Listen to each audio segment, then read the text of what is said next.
Great, so welcome to this video presentation of our paper Choosing Your Battles and Not Just Multi-Homing in a Platform Competition. This is a bite-sized version, obviously.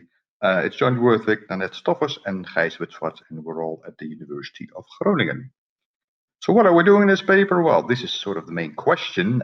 Suppose that you operate a platform, then the question is, do you want to make it similar or do you want to make it different to that of your competitor? So here's an example. Suppose that your competitor offers a regular daily newspaper. What you could do is offer a very similar newspaper, or alternatively, you could also offer something that's entirely different, that's much more differentiated from what your competitor is doing, right? So you could offer a sports newspaper that really has added value on top of a daily newspaper, if you like. So let's see what happens in both of these scenarios. So first, suppose that you do the same thing as your competitor. So the question then is what consumers will do. So let's figure out, well, some consumers will prefer your newspaper, of course, to people over there, whereas others will prefer the newspaper of your competitor. And most importantly, there will not be consumers that are going to read both, because if you already have one, there's not much of an added value to also read the other. So some read one newspaper, others read the other, but people will be single homing in this scenario. Okay, so these are platforms, which means that they also earn money from advertising. So the next question is, in this scenario, what would advertisers do? So here we have a bunch of advertisers, and essentially to reach people, to reach certain people, they definitely have to advertise on the platform where those people are, right? So that means that, well, to reach a given consumer, an advertiser has to go through a monopoly, essentially. If you want to reach the blue guy over there, you definitely have to go to the left-hand newspaper. So in other words, newspapers are going to compete head-on for consumers in this scenario.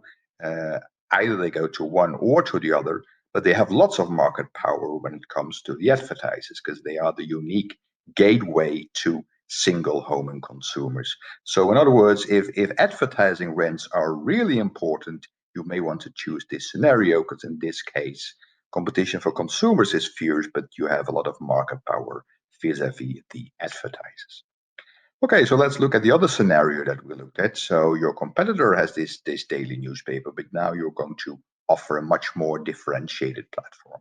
So in this case, what will consumers do? Let's look again. Well, there will be a bunch of consumers that are only going to buy your newspaper. There's going to be a bunch of consumers that only buys the other newspaper. But there may also be people, for example, the red lady over there or the blue guy over there, who are sufficiently interested to buy both newspapers, right?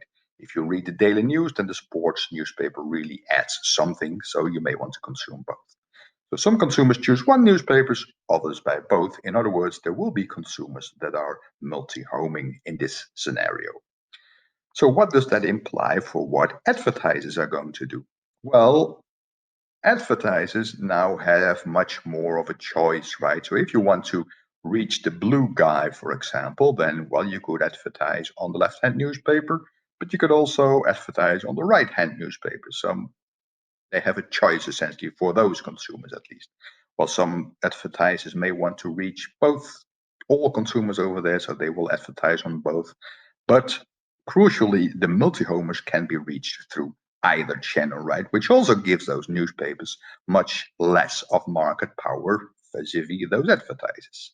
So in this scenario, there's no longer head-on competition for consumers. Products are differentiated, so the competition is less fierce, but competition on the advertising side of the market is much fiercer as consumers can now be reached through either newspaper. So when do you want to use this scenario? That would be the case if advertising rents are not so important, right? If you think you can earn more on the consumer side, then you're going to compete softly on the consumer side of the market. So essentially what we will have is a strategy seesaw, as we call it. By your choice of product, you can choose whether to compete on the consumer or on the advertising side of the market. And your choice is going to depend on whichever side is more important in making your profits. So that's in a nutshell what the essence of the paper is. But of course, the paper does much more. We have lots of math and graphs.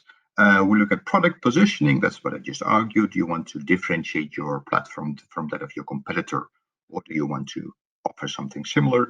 But another thing we look at is mergers. Do you want to merge with your competitor, or do you want to form a conglomerate, as firms like Apple and Google and Amazon seem to be doing now?